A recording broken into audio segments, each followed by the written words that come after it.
The Gesture tops many best office chair lists, with glowing reviews stating it's one of the most comfortable, supportive, and durable office chairs we've ever tested. I can see why it's picked for those coveted spots, but at the same time, there's several reasons I'd pause before going out and spending $1,400. We've had a Gesture in the studio for over 5 years. I've spent a lot of time testing this chair to see if it can dethrone some of my other favorites, like the Steelcase Leap and the Herman Miller Aeron.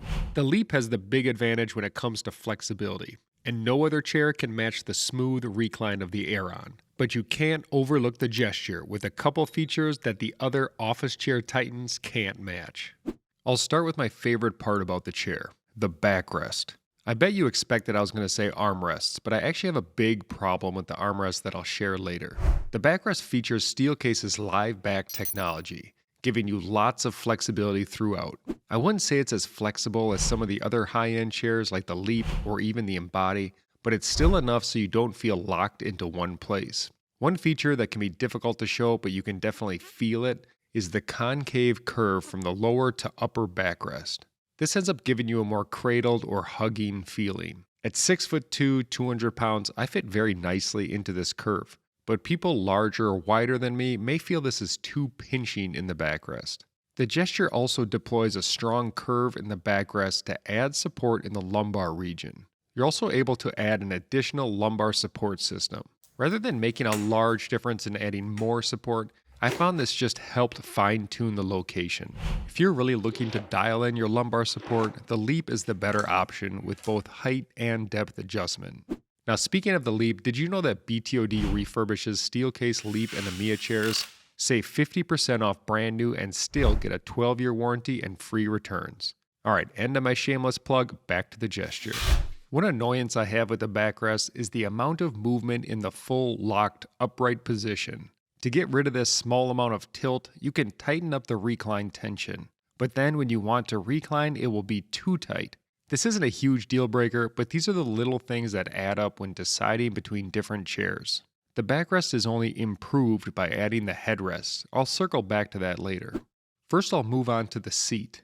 This is where the chair starts to get a little more controversial.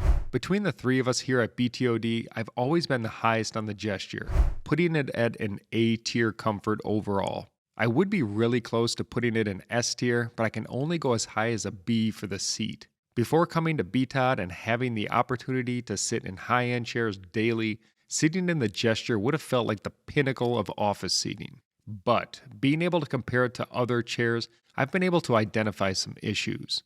One issue is that there is a lack of padded support in the back center of the seat. Steelcase added cavities on the underside of the pad, which can cause built-up pressure under your tailbone. The Amiya and even the Leap, in contrast, give more even support, spreading out your weight. You can see this in the shape and style of the seat pads. The second issue is that the seat feels slanted forward, almost like you're sliding off the front of the chair. Now that's a bit of an exaggeration, but it's surprising how even a slight pitch can make a noticeable difference. The seat does have a good amount of flexibility at the front edge, but it can't match the Leap in this area. The Gesture's arms are so good that other chairs are out there trying to copy them, and I don't blame them. The advantage is the amount of adjustability. This is one of those features I alluded to earlier where the Gesture beats the Leap and the Aeron. The range allows them to go super high, which can be good for gaming or using a device. They also go really low, though possibly not low enough for those that want them to be entirely out of the way. You can push them out for larger people and bring them in close if you want to feel like you're, well, on a roller coaster. In reality, though, this is great for petite people. Lastly, the pads added more pivot and depth to really fine-tune your fit. I love how sturdy they are, even when using them to move around in your seat or push off them to stand up.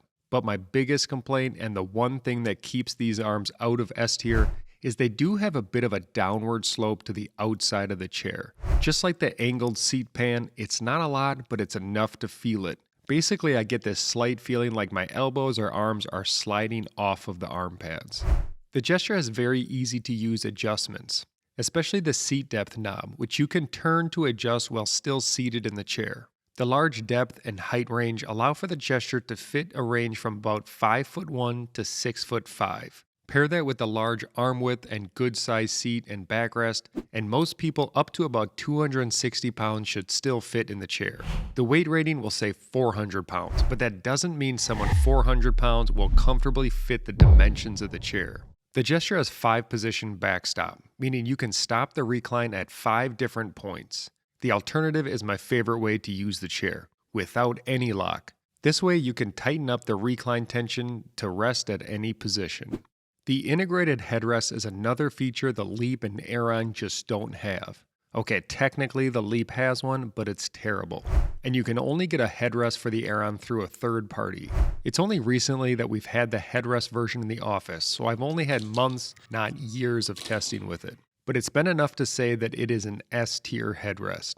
The real question comes down to, is it worth the additional $223? The headrest has 3-way adjustment: vertical, tilt, and 90-degree rotation. The benefit of all this adjustment is that it can work in both upright and reclined positions. I personally find that I need to slightly adjust the headrest to different positions for recline versus straight up sitting for maximum comfort. At the same time, I'm able to find a spot sort of in between that's comfortable enough for both back angles.